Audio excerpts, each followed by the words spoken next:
și vom face un nou slime.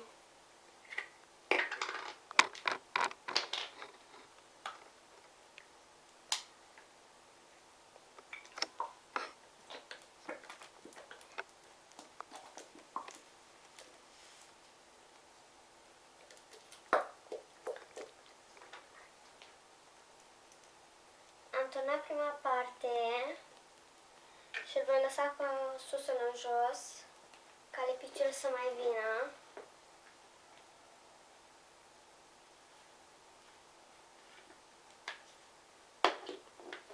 Acum vom pune apa cu glicerină.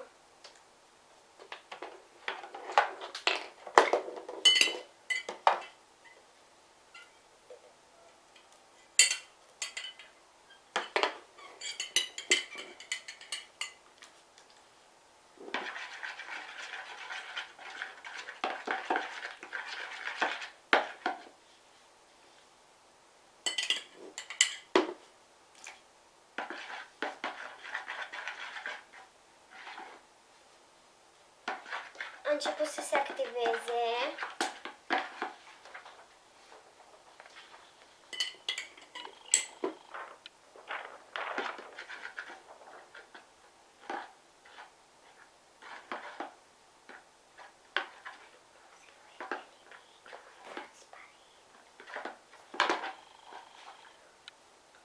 Acum a început să se activeze destul de tare.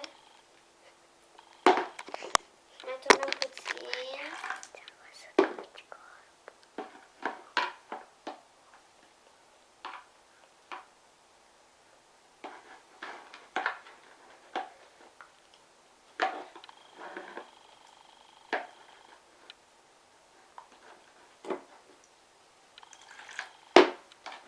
S-ar putea să-l fie activat prea tare.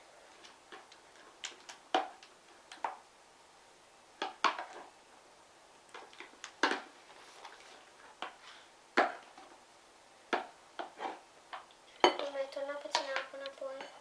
Așa.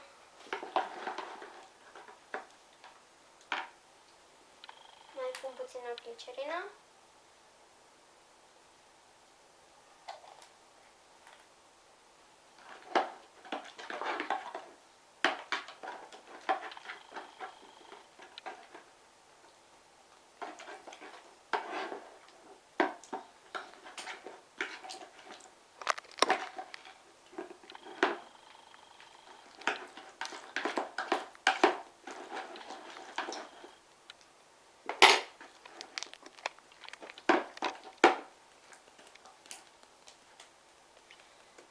Pune puțină glicerină pe mâini, ca să nu mă lipesc.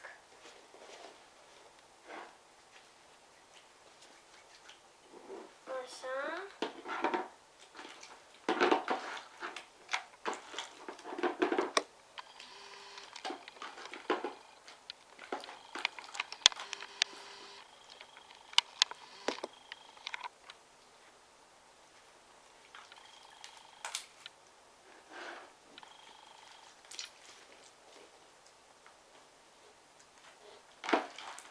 Voi mai lua ce a rămas pe fundul ghearului.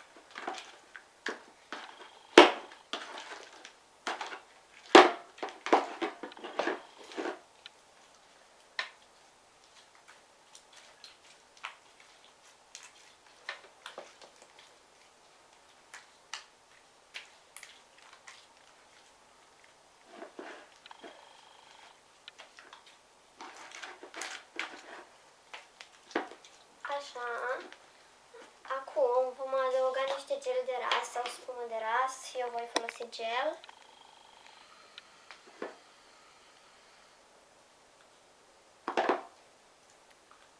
Punem mai multă ca să-l facem foarte fluffy.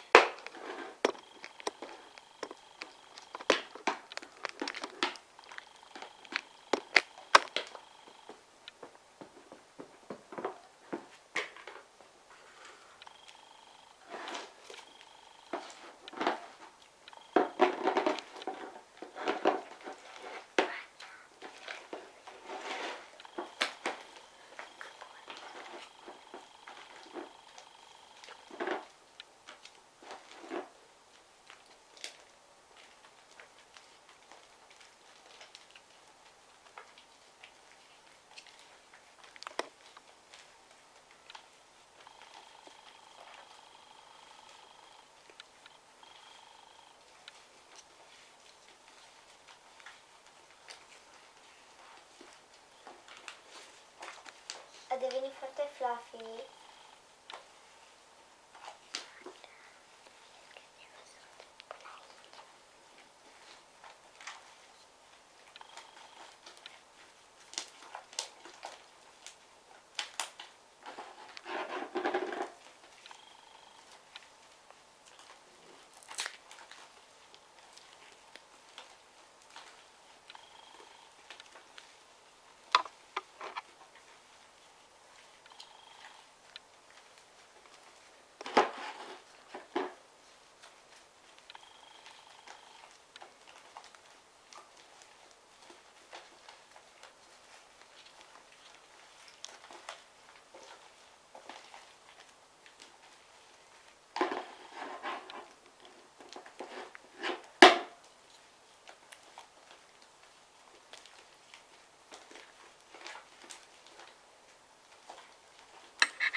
Acum l-am făcut fluffy și vom adăuga colorant.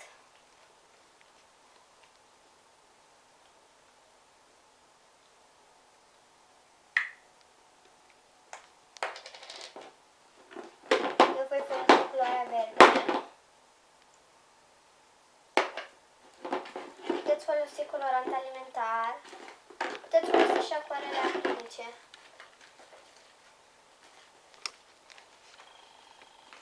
Nu pastelă, pentru că nu cred că va ieși acrilice sau colorant alimentar.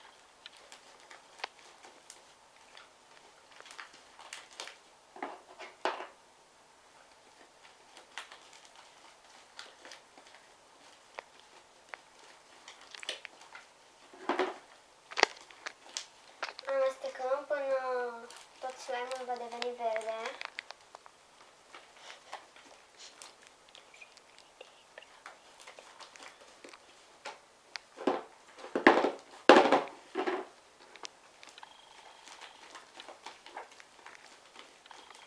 Mai punem puțină culoare. Dacă veți folosi acrilică, o culoare acrilică, trebuie să folosiți mai multă ca să se vadă bine culoarea.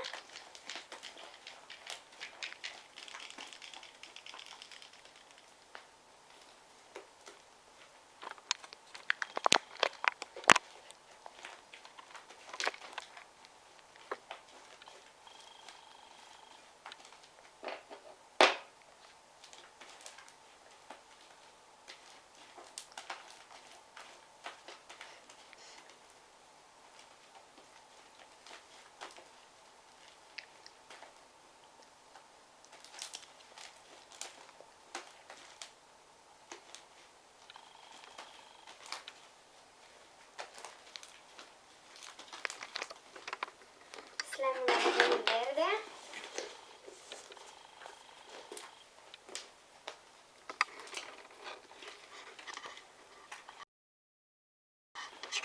Și foarte fluffy.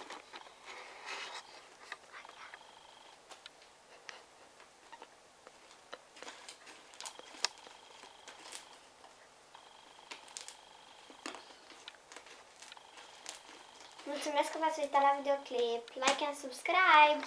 Pa!